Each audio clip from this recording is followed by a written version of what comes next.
Chapter 14. Dermot Craddock had arrived at the Paris police station. Armand Dessin said, "I have a picture of the ballet dancers here. That is her, the fourth from the left. Do you recognize her?" A strangled young woman is not easy to recognize. "It could be her," Inspector Craddock said. "What do you know about her?" "Almost nothing," Dessin said cheerfully. "She was not important, you see. And the Ballet Maritsky, it is not important either. It has no famous ballerinas. But I will take you to see Madame Joilet, who organizes it." Madame Joilet was a businesslike Frenchwoman. "I do not like the police." "No, no, madame, you must not say that," said Dessin. "Now, about this girl, Anna Stravinska." "What about her?" said Madame. "Is she Russian?" asked Inspector Craddock. "No, but they all give themselves Russian names. She did not dance well.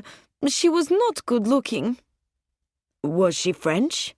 "Perhaps, but she told me that she had an English husband."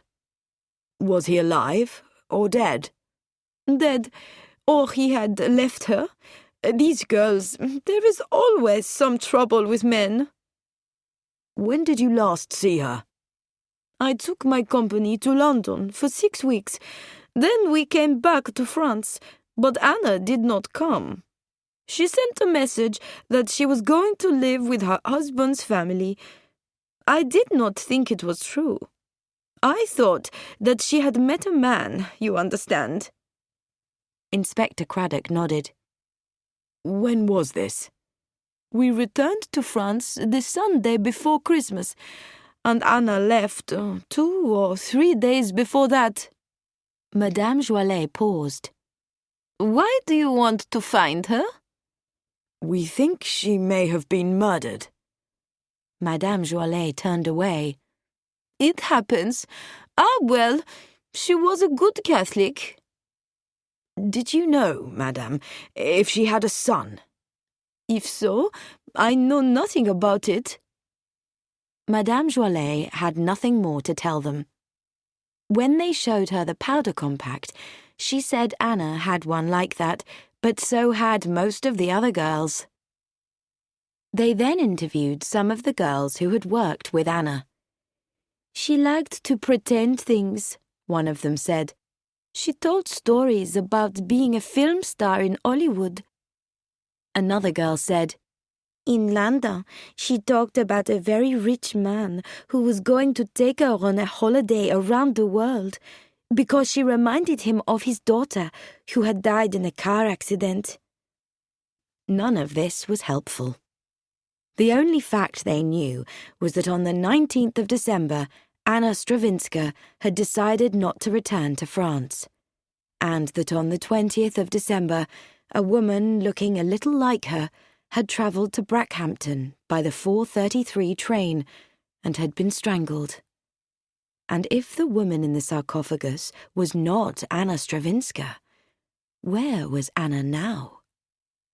To that, Madame Joilet's answer was simple.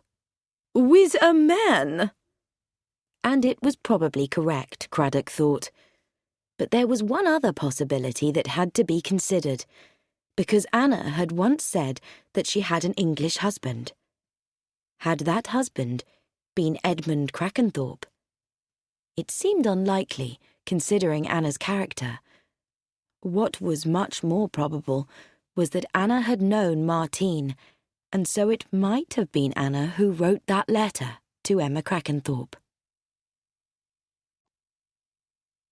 When Craddock got back to the police station, Sergeant Wetherall was waiting with his report.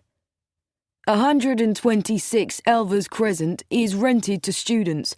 Nobody could recognize the photograph as that of a woman who had called for letters." Craddock nodded. Then he rang up the Crackenthorpe's lawyers and asked for an appointment with Mr. Wimborne.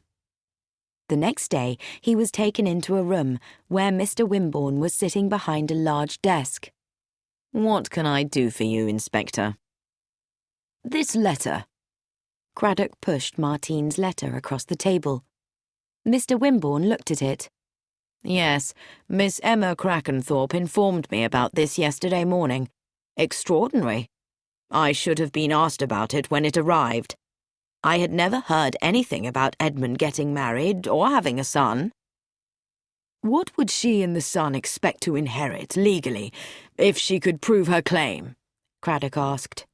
Well, if she could prove that the boy was the son of Edmund Crackenthorpe, born after they were married, then he would receive his share of Josiah Crackenthorpe's money on the death of Luther Crackenthorpe. More than that, he would inherit Rutherford Hall, since he's the son of the eldest son. Without that proof, when Luther Crackenthorpe dies, then Cedric gets it? Yes, as the eldest living son. But Harold and Alfred Crackenthorpe seem to have been more upset than Cedric by this letter. Is it true that they're both a bit short of money?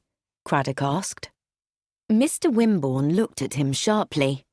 Oh, so the police have been making inquiries? Yes, Alfred is always short of money, and Harold is at present in some difficulty. But nobody's murdered Luther Crackenthorpe, which is the only murder that would do the family any good.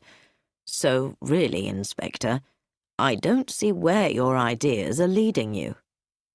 The worst of it was, Inspector Craddock thought, that he wasn't very sure himself.